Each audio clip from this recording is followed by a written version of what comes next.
예, 우리 지난 시간에 우리가 뭘 했죠? 우리가 지난 시간에 봄 야외 소풍을 갔었습니다. 그렇죠? 제가 그 보물찾기를 준비하면서 살펴보니까 작년에 1등 했던 분이 누구신지 아십니까?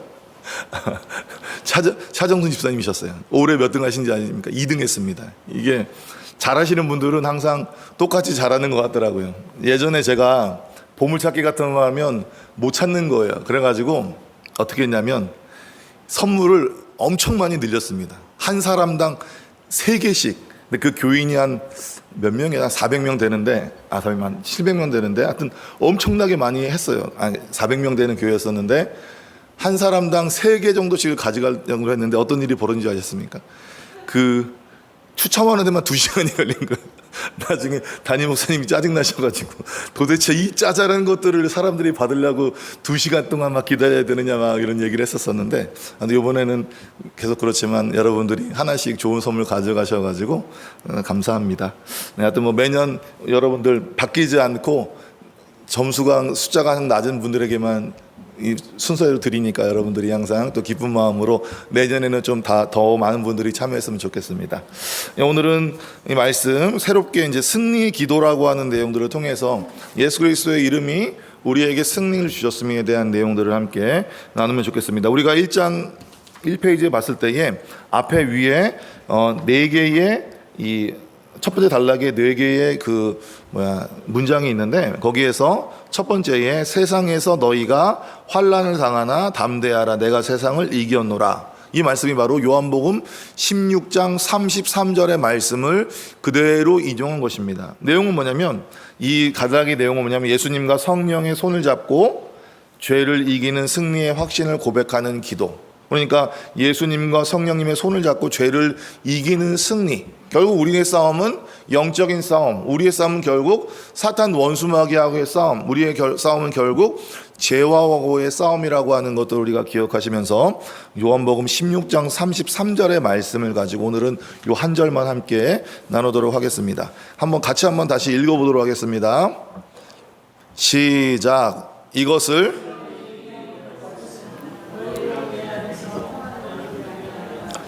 세상에서는 너희가 환난을 당하나 담대하라 내가 세상을 이겼노라. 아멘. 우리가 13장부터 17장까지의 내용이 결국 무슨 내용이냐면 예수님께서 마지막으로 이 땅에서 떠나가실 때에 이 제자들에게 하신 설교 말씀이에요. 근데 13장부터 17장 중에서 17장은 예수님의 기도가 들어있거든요. 대제사장적 기도, 중보의 기도의 내용이 들어있기 때문에 이것은 설교하고 좀 다르잖아요. 그렇기 때문에 17장을 잘라버리면 예수님의 설교를 통해서 마지막으로 얘기하고 있는 결론적인 부분, 예수님이 이 땅에서 제자들에게 하고 싶은 핵심적인 말의 이 결정체, 이게 뭐냐면 바로 요한복음 16장 33절의 말씀이라고 하는 겁니다. 그러니까 오늘 말씀을 우리가 깨달아 알게 되면 예수님이 왜 이 얘기를 하셨는지, 왜 예수님이 14장부터 16장까지 그 이야기를 하셨는지에 대한 이유를 알게 되는 것입니다. 그러면 어떻게 되는 거죠? 저와 여러분들도 그 16장 33절의 말씀을 의지해서 그것들을 이루기 위해서 살면 되겠죠. 그러니까 많은 것들이 있는데 그 중에서 내가 엑기스를 뽑아먹는다라고 하는 게 뭐라고요? 요한복음 16장 33절의 말씀이라고 하는 것을 기억하시기 바랍니다. 그러면 핵심적으로 14장부터 16장까지는 예수님이 뭘 얘기하고 있냐면 예수님이 지금 떠나가기 직전이에요. 예수님이 떠나가시면 앞으로 그들을 볼 수 있는 시간은 짧습니다. 어떻게 되겠죠? 십자가에 죽으신 다음에 지옥에 가셨다가 부활하시고 한 40일 정도 부활하신 몸으로 예수님이 제자들과 만난 이후에는 예수님이 완전히 제자들과 헤어짐을 통해서 예수님은 승천하시고 승귀하게 되는 일들이 벌어지게 됩니다. 그렇기 때문에 예수님은 뭘 얘기하고 있냐면 너희가 나 없이, 예수님이 너희가 제자들이 나 없이도 이 땅을 살아갈 수 있게끔 하시는 말씀을 예수님이 14장부터 16장까지의 말씀을 하시는 거예요. 그러면 16장 33절의 말씀의 결론이 결국 뭘까요?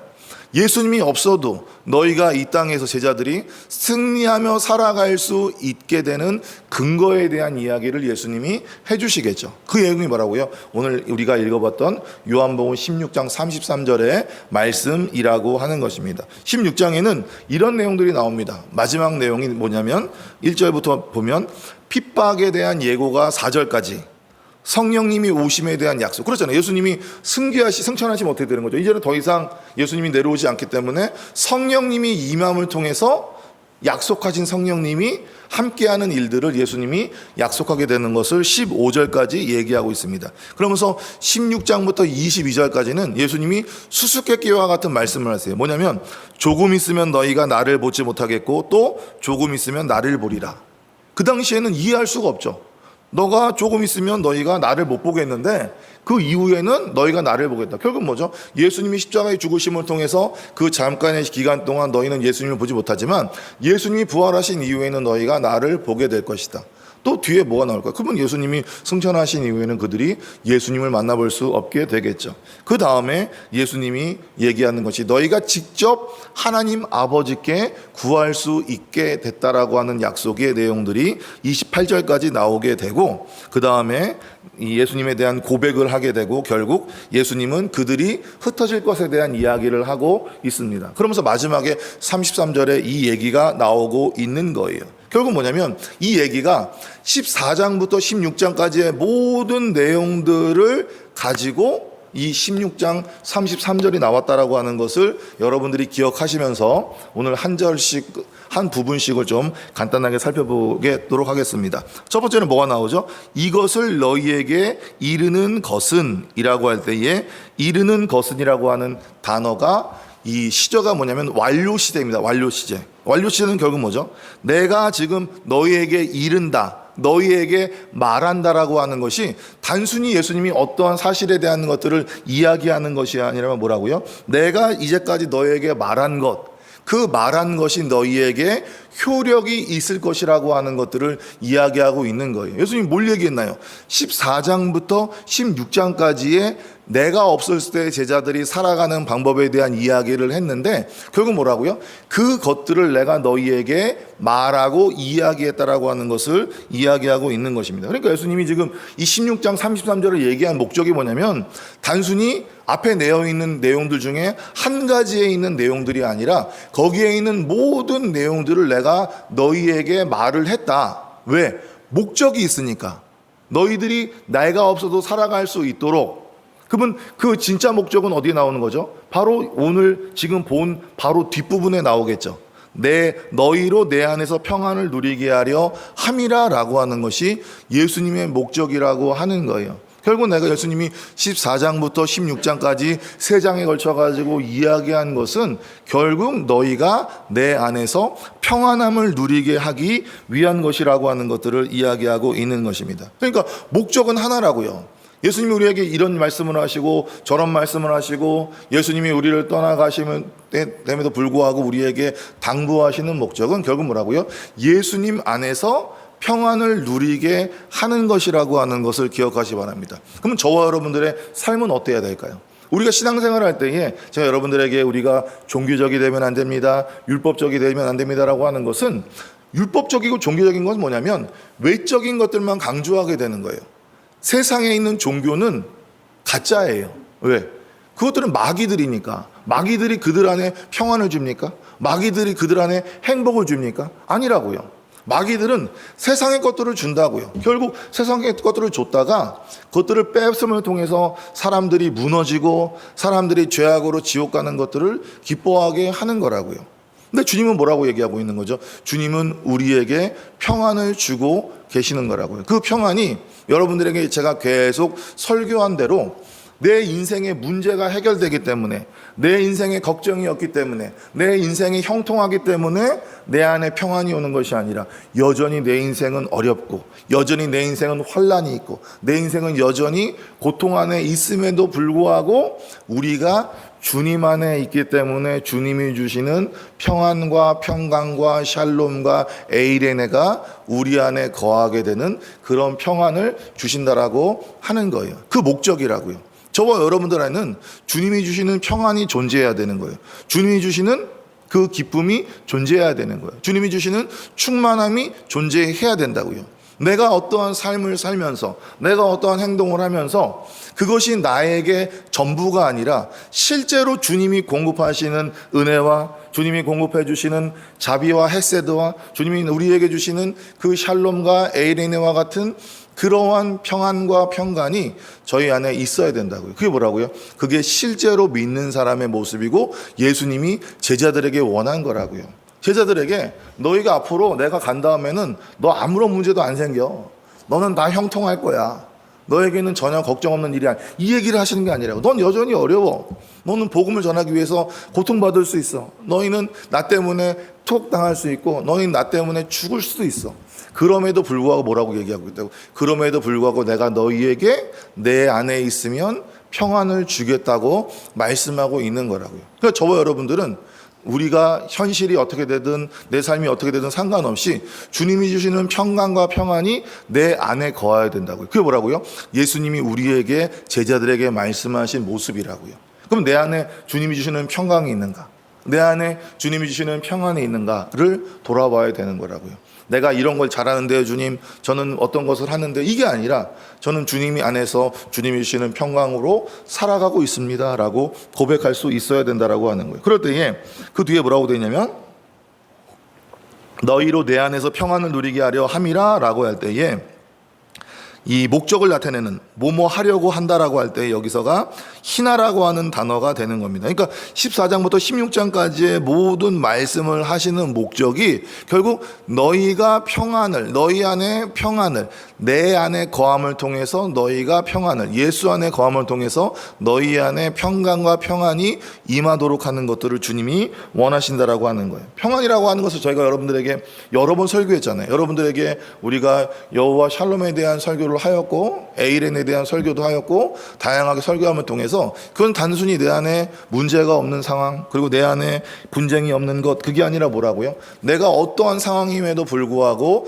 내 안에서 주님이 공급해 주시는 평강이 임할 때를 바로 여기가 얘기하는 샬롬과 에이레네를 이야기하고 있습니다. 그럴 때에 14장 요한복음 14장 27절에 뭐라고 얘기했냐면 평안을 너희에게 끼치노니 곧 나의 평안을 너희에게 주노라. 내가 너희에게 주는 것은 세상이 주는 것과 같지 아니하노라. 알잖아요, 그렇죠? 평안은 주님이 우리에게 주신 평안은 세상이 주는 평안과 다르다고요. 세상이 주는 평안은 뭐라고요?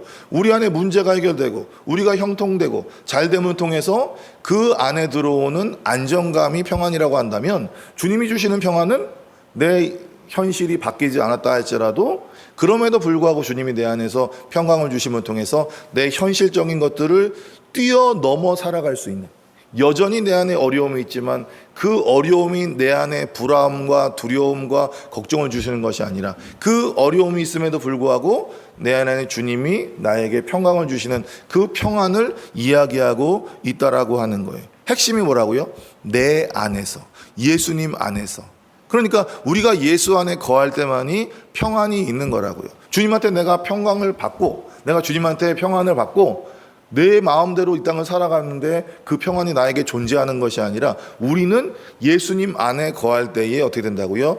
예수님이 주시는 평강이 우리 안에 임하게 되는 거라고요. 주님이 우리에게 주시는 이 나무와 같은 주님이 가지와 같은 우리와 함께함을 통해서 주님의 지내기, 주님의 그 활력이, 주님의 그 생명력이 저와 여러분들에게 옴을 통해서 나에게 활력이 생기게 되고 나에게 평안이 생기게 되고 내가 모든 힘듦과 어려움들을 이겨낼 수 있는 힘이 저와 여러분들에게 있게 된다라고 하는 것을 기억하시기 바랍니다. 그렇기 때문에 내 환난이 여전히 있어도 상황이 변치 않아도 우리는 예수 안에서 평안을 누리게 되는 거예요. 그러면 우리 죽을 때까지 그러면 고통받으며 살아야 되네. 그러면 어떤 문제가 우리에게 생기면 그 문제는 절대 해결되지 않나요? 아니잖아요.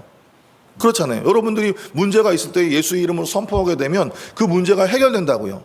그런데 그 문제를 해결하는 것이 즉시로 해결될 수 있고 아니면 어떨 때에는 나에게 딜레이라는 게 있는 거예요. 주님이 나에게 이것들이 해결된다라고 하는 믿음을 주셨지만, 확신을 주셨지만, 약속을 주셨지만 그때까지 그 문제가 해결되기 위해서 여전히 나는 힘듦과 어려운 사람이 그대로 있게 된다고요. 근데 우리가 기본적으로 생각하는 건 그때까지 기도가 응답되지 않았고 하나님이 내 문제를 해결하지 않았고 그렇기 때문에 내 안에는 여전히 두려움과 걱정이 있는 것이 세상 사람들의 관점이라고 한다면, 우리는 하나님이 약속하였으면 그때부터 이미 응답된 것이고 그때부터 주님이 우리에게 주시는 평강이 내 안에 임하게 되는 것이고, 여전히 문제가 내 안에 남아있다 할지라도 주님이 주시는 평강으로 그 모든 것들을 이겨내며 살아갈 수 있는 것이 믿음의 사람, 믿음의 관점으로 우리가 이 땅을 살아가는 모습이라고 하는 거예요. 그렇기 때문에 우리는 실제로 어려워도 내가 예수님을 믿으면, 주님이 주시는 평강이 있으면 나는 내 안에서 두려움과 걱정이 사라져야 되는 것이고 주님이 주시는 평강으로 채워져야 된다라고 하는 것을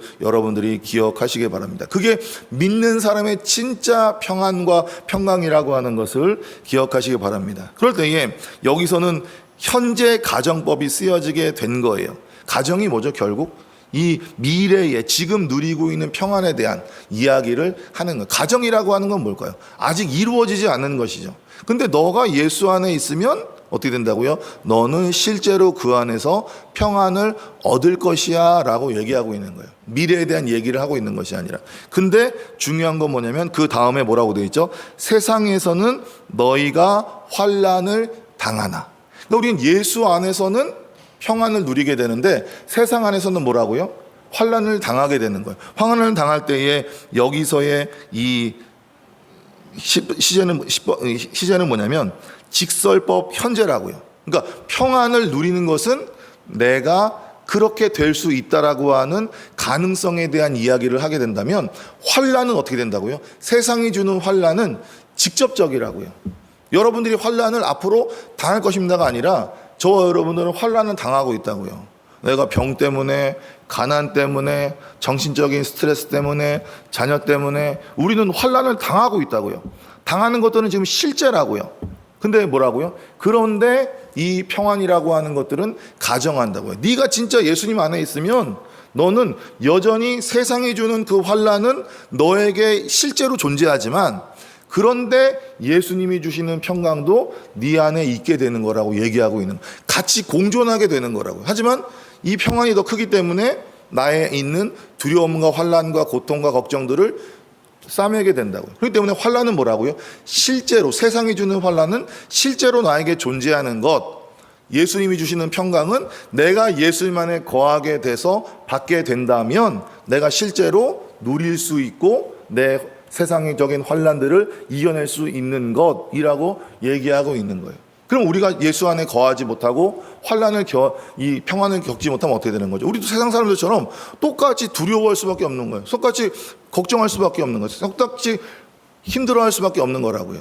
그러면 어떻게 되는 거예요? 예수님 믿는 무슨 의미가 있습니까? 이 땅에서 내가 고통받게 살아가게 되고 내 문제도 해결되지 못하고 내 어려움 때문에 걱정되는 삶을 살아가는데, 세상 사람들은 좀 똑같이 살아가는데 그 사람이 어떻게 예수님이 우리에게 약속하신 구원에 대한, 죽은 이후에 천국에 가는 것들을 어떻게 믿어요? 이 땅에서의 문제도 해결되지 못하는 예수님이 어떻게 나를 구원한다고 여러분들을 생각할 수 있겠습니까? 그렇잖아요. 내 작은 문제들도 해결하지 못하는 주님이 내가 죽은 이후에 나를 천국으로 보낼 수 있다라고 어떻게 믿겠습니까? 당연히 이 땅에서 내 작은 문제도 해결할 수 있는 주님이 이후에 더 큰 문제들도 해결할 수 있을 수 있는 건 믿음을 갖고 있어야겠죠. 저와 여러분들 그것들을 깨달아 아시기 바랍니다. 주님은 우리의 문제들을 해결할 수 있으세요. 하지만 그것들이 하나님의 때, 하나님의 시간, 하나님의 계획이기 때문에 어떨 때에는 그 즉시로 해결되지 않는다고요. 그럼 우리는 그때까지 고통받아야 됩니까? 우리는 그때까지 눈물 흘려야 돼? 우리는 그때까지 두려워야 됩니까? 아니라고요. 주님이 주시는 평안으로 우리는 이기면서 살아갈 수 있는 거라고요. 그것이 우리가 성경에서 말하는 평강과 평안이라고 하는 것들을 저와 여러분들이 알아야 된다라고 하는 거예요.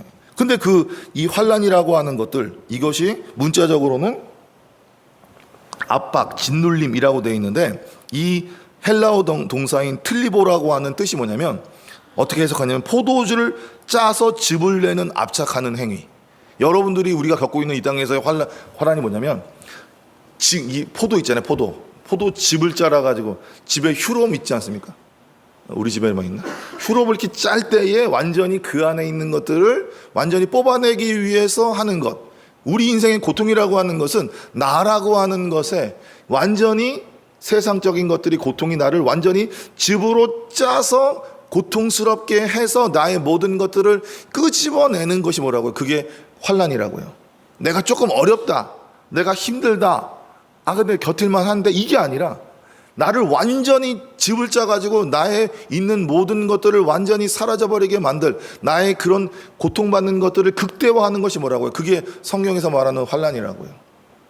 정말로 힘들고 어려워서 견디기 힘들, 내가 참아낼 수 없는, 내 힘과 능력으로는 이겨낼 수 없는 것이 성경에서 말하는 환난이라고 하는 거예요. 근데 우리는 세상 사람들은 세상으로 살아갈 때는 우리가 이 땅에 한 발은 세상에 있기 때문에 그런 환난이 우리에게 반드시 존재한다라고 하는 거예요. 근데 세상 사람들은 그 문제가 해결돼야지만 평안을 누린다고요. 근데 우리가 어떻게 된다고요? 이게 존재하지만 내가 예수님 안에 거하게 되면 예수님 주신 평안으로 이것들을 덮어버릴 수 있다라고 하는 것이 오늘 우리에게 얘기하고 있는 핵심이라고 하는 거예요. 그러면 그 안에서 우리에게 뭐라고 되어 있냐면 주님께서 뭐라고 되어 있죠? 담대하라고 얘기하고 있어요. 그 담대하라고 얘기를 성경에서는 이 다른 단어로 많이 쓰고 있는데 타르세오라고 하는 단어인데 이것을 다른 데서는 뭐라고 쓰고 있냐면 안심하라고 쓰고 있어요. 담대하라고 하면 뭔가 좀 이게 내 마음에 딱 안 오잖아요. 담대하는 게 뭐지? 용기를 가지라고 하는 게 뭐지? 애매한데 안심하라고 하는 것은 알잖아요. 주님이 우리에게 너가 고통받고 힘든 상황에서도 내가 주는 평안으로 너의 모든 고통을 덮을 수 있으니까 너는 안심해. 너는 안심해도 돼. 이거는 오잖아요. 담대하라고 하면 내가 결단을 해야 되는가? 내가 이게 이렇게 생각해야 되는데 안심하라고 하는 것은 주님이 함께 하시면서 너에게 평안을 주겠고 너에게 그 모든 것 안에서 안심하며 살아가라고 이야기하고 있습니다. 그러니까 우리는 이 땅을 살아가면서 기독교인들은 이 땅을 살아가면서 환난과 평안이 공존할 수밖에 없는 거예요. 하지만 우리의 믿음에 따라서 이 환난을 덮을 수 있는 평안이 우리에게 임할 수 있다라고 하는 것을 기억하시 바랍니다. 그 일들이 우리에게 어떻게 일어날 수 있는가라고 할 때에 마지막에 뭐라고 얘기하고 있죠? 내가 세상을 이기었노라. 누가요? 예수님이 세상을 이겼다라고 하는 거예요. 세상이라고 하는 게 여기서는 뭘 얘기하고 있는 거죠? 하나님을 믿는 것들을 반대하는 모든 것들, 사탄 원수막일 수도 있고 내가 주님을 따라가고 있는 것들의 반대편에 있는 모든 것들, 우리에게 환난을 주는, 나를 이 땅에서 즙을 짜듯이 나를 고통스럽게 하는 모든 것들이 세상이라고 하는 거예요. 근데 지금 예수님은 언제 얘기하고 있다고 했죠? 고별 말씀은 예수님이 십자가에 돌아가시기 전에 얘기하고 있는 거라고요. 그렇잖아요. 근데 지금 뭐라고 얘기했죠? 내가 세상을 이기었노라. 이상하죠? 왜? 아직 예수님은 십자가에 돌아가시지 않았다고요. 십자가의 모든 것들을 통해서 우리의 죄를 해결하지 않았다고요. 근데 뭐라고 얘기하고 있는 거죠? 근데 나는 세상을 이기었노라 라고 과거에 얘기를 하고 있는 거예요. 그럼 뭘 얘기할까요? 우리는 예수님이 우리의 모든 죄를 이기시고 승리하는 것들에 대해서 실제로 예수님이 십자가를 지시고 죽음에서 죽으시고 부활하신 그 모든 일이 일어난 이후에야 비로소 예수님은 죄를 이기고 사탄 원수막이 이겼다고 생각했지만 요한복음의 저자인 사도 요한은 뭐라고 생각하냐면 예수님이 십자가를 지시겠다고 마음을 먹은 그때가 벌써 승리의 기준점이라고요. 그래서 여러분들에게 설교를 했잖아요. 제가 요한복음 설교를 할 때도 이 성경에서 말할 때의 예수님의 십자가는 패배가 아니고 영광이다, 승리다라고 하는 것도 여러분들에게 이야기를 했잖아요. 기억은 잘 안 나시겠지만 요한복음, 요한이 바라보는 그 십자가는 그 지셨기 때문에 이루어진 것이 아니라 그 전에 예수님이 십자가를 지키기로 마음먹고 결단하신 그때에, 그게 실제적으로 볼 때는 뭐죠? 믿음의 모습이잖아요. 믿음은 내가 실제로 이루어지기 전에도 내 마음을 먹었을 때에 이미 이루어진 것들이, 그게 믿음의 관점이잖아요. 예수님도 믿음의 관점으로 십자가를 보게 되었고 예수님은 십자가를 지키기로 마음을 먹은 이후에는 세상을 이겼다고 선포하게 되는 거예요. 예수님이 십자가를 지심을 통해서 모든 사탄 원수마귀의 것, 세상의 환난, 모든 것들을 승리하게 되었다고요. 내가 대단해서 우리 안에 평안이 오는 것이 아니라 주님이 우리에게 주시는 그 평안이 우리에게 임한다고요. 환난은 여전히 나에게 있다고요. 나에게 어려운 고통이 있다고요. 근데 주님이 그것들도 반드시 해결해 주실 것이지만 그것이 해결되기 전에도 내가 주님 안에 있으면 내 안에 기쁨이 온다고요. 평안이 온다고요. 평강이 온다고요. 그걸 누리시기를 바랍니다. 내가 문제가 해결되고 기도가 응답된 이후에 저와 여러분들 안에서 걱정, 근심이 사라지는 것이 아니라 내가 주님 앞에 기도했을 때에, 주님이 내 기도를 들으셨을 때에, 주님이 나에게 감동을 주셨을 때에, 그때 내 문제가 해결되지 않아도 이미 저와 여러분들은 그 문제가 해결된 거예요. 예수님도 똑같다고요. 예수님이 십자가에 돌아가신 이후에 세상을 이긴 것이 아니라 내가 예수님이 십자가를 지시겠다고 마음먹은 그때에 이미 세상을 이겼다고요. 이 믿음의 관점이라고 하는 것들이 우리 안에 있기를 원합니다. 그래서 내가 기도 응답되고 문제가 해결될 때까지, 그때까지 원망하고 주님 앞에 투덜거리고 이게 아니라 내가 기도했으면, 내가 진정으로 간절한 마음으로 주님 앞에 기도했으면, 주님이 나의 마음을 만져주셨으면, 내가 그 안에서 주님의 음성을 들었으면 그것은 이미 응답된 거예요. 그때까지 딜레이가 있다라고 하는 것들만 기억하시면서 저와 여러분들이 승리하고 주님의 주시는 기쁨과 믿음과 그 안에서 기도응답을 미리 누리시며 나아가기를 바랍니다. 그것이 뭐라고요? 승리의 기도의 핵심이라고 하는 것들을 기억하시기 바랍니다. 그래서 나아가는 저원이 되기를 간절히 축원합니다.